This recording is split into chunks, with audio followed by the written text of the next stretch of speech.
नमस्ते दोस्तों, life is a gift में आपका हार्दिक स्वागत है। आज हम जानेंगे श्री नृसिंह सरस्वती जी के बारे में। श्री नृसिंह सरस्वती जी श्री दत्तात्रेय के दूसरे अवतार थे। उन्होंने करंज नगर नामक गांव में जन्म लिया।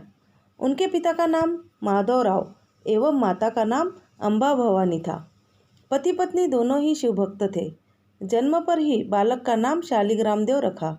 उसके बाद बड़े धूमधाम से उस बालक का नामकरण विधिपूर्वक उसका व्यवहारिक नाम नरहरि रखा गया। जन्म से ही यह शिशु ओंकार शब्द का उच्चारण करने लगा। बालक बड़ा होने लगा। 3 वर्ष का होने पर भी ओंकार के अतिरिक्त अन्य कोई भी शब्द वह नहीं बोलता था। 7 वर्ष का होने पर भी वह बालक ओमकार के अतिरिक्त कुछ नहीं बोलता था। माधवराव एवं अम्बा मन ही मन बहुत दुखी हुए। उन्होंने शिव पार्वती की आराधना की थी।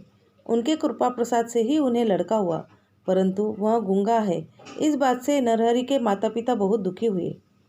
एक दिन अम्बा भवानी नरहरि को अपने निकट लिया और कहने लगी, बेटा, तू अवतारी पुरुष है, योग पुरुष है, ऐसा ज्योतिषी कहते हैं।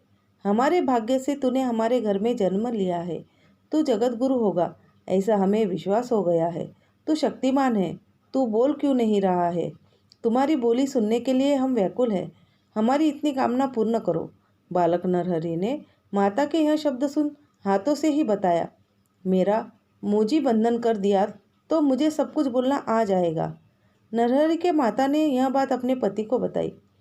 व्रतबंध के लिए मुहूर्त सुनिश्चित किया गया। सभी सिद्धता की गई। मोजी बंधन समारोह देखने बड़ी भीड़ उमड़ कर आई। माधवराव जी ने नरहरि की कमर के आसपास मोजी बंधन किया एवं नियोजित शुभ मुहूर्त पर उनके कानों में 3 बार गायत्री मंत्र का उच्चारण किया। नरहरि ने मन ही मन उच्चारण किया, परंतु प्रकट रूप में नहीं। वह देखकर लोग हंसकर कहने लगे, गूंगा लड़का गायत्री मंत्र का क्या उच्चारण करेगा? मोजी बंधन के समय पुत्र को भिक्षा दी जाती है। माता अम्बा भवानी द्वारा पहली भिक्षा देकर आशीर्वाद देते ही नरहरि ने ऋग्वेद के प्रथम मंत्र का स्पष्ट उच्चारण कर ऋग्वेद कह सुनाया। दूसरी भिक्षा देते ही यजुर्वेद के प्रारंभ का भाग सुना दिया। माता द्वारा तीसरी भिक्षा पाते ही उन्होंने सामवेद का गायन कर दिखाया। माधवराव एवं अम्बा भवानी को अत्यंत आनंद हुआ। गूंगा लड़का चारों वेद बोलने लगा। इसे देखकर लोग आश्चर्यचकित हो गए। नरहरि अपनी माता से कहने लगे, माता, अब मुझे अनुमति दो। मैंने तीर्थ यात्रा जाने का निश्चय किया है। घर घर भिक्षा मांगकर ब्रह्मचर्य का पालन कर वेदाभ्यास करूँगा, ऐसी मेरी मनसा है। यह सुनकर माता को बहुत दुख हुआ। अपनी माता को दुखी देखकर नरहरि ने बताया, जब मेरा चिंतन करोगे, मुझे मिलने की तीव्र इच्छा होगी, तब मैं मनोवेग से आकर मिलूँगा। नरहरि द्वारा ऐसा आश्वासन मिलते ही उनके माता पिता ने उन्हें संन्यास दीक्षा की अनुमति दे दी। नरहरि पहले काशी क्षेत्र गए। वहाँ उन्होंने अध्ययन किया। कृष्ण सरस्वती जी के अधिकार को जानकर नरहरि जी ने उनसे दीक्षा ली। उसके बाद वे नरसिंह सरस्वती के नाम से प्रसिद्ध हुए। श्री गुरु नरसिंह सरस्वती जी ने दक्षिण में स्थित विविध तीर्थों का भ्रमण किया। महाराष्ट्र में नरसोबा की वाड़ी में 12 वर्ष रहकर उन्होंने लोकोद्धार का कार्य किया। भविष्य में वह गुप्त रूप से संचार करते हुए गणगापुर में प्रकट हुए। उनके असंख्य शिष्य थे। श्री गुरु जी ने सभी शिष्यों को बुलाकर बताया, हमारी बहुत प्रसिद्धि हुई है। भविष्य में गुप्त रहे, मन में ऐसी इच्छा है। मैं तुमको छोड़कर नहीं जा रहा हूँ, बल्कि केवल गुरु रूप में यहाँ रहने वाला हूँ।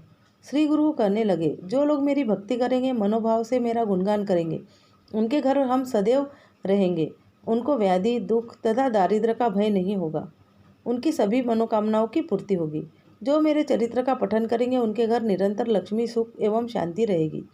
ऐसा कहकर वे उनकी इच्छा के अनुसार भक्तों द्वारा सिद्ध किए हुए पुष्प के आसन पर विराजमान हो गए। उस आसन को नाव की भांति पानी में छोड़ा गया। भक्तों की भावनाएं अनावर हो गई। लौकिक रूप से मैं जा रहा हूँ, किंतु भक्तों के घर एवं गाणगापुर को मेरा सानिध्य सदैव रहेगा। उसके बाद उनके गाणगापुर पहुँचने पर प्रसाद के प्रतीक स्वरूप पुष्प बहते हुए आ गए। श्री गुरु जी की लीला कथाएं श्री गुरु चरित्र में आ गई है। आज भी श्री गुरु जी गाणगापुर में ही हैं। वे भक्त को दर्शन देते हैं। अगर आपको यह मेरा वीडियो अच्छा लगा तो इसे लाइक कीजिए, शेयर कीजिए और मेरे चैनल को सब्सक्राइब कीजिए। धन्यवाद।